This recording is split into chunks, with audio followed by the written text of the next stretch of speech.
Hello friends, welcome back to the many video guys and my YouTube channel guys. Today guys we are going to talk about guys display and brightness setting in our Oppo phone guys. How can you use and guys how can you on and guys how can you turn off in your Oppo phone. In this video I will show you. So in this video guys we will talk about guys eyes protection mode, how to on in our Oppo phone guys. Sorry friends, disturbing, I pause the video.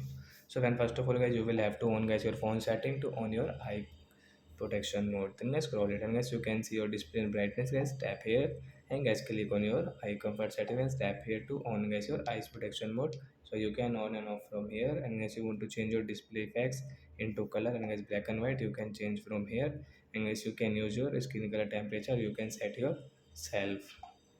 So its eyes protection mode will on in our Oppo phone, and guys you can use guys your eyes protection mode with this different screen color.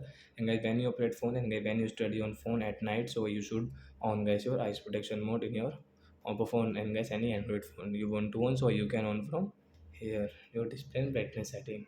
So that's it guys, thanks for watching the video friends, we will meet on next video, bye.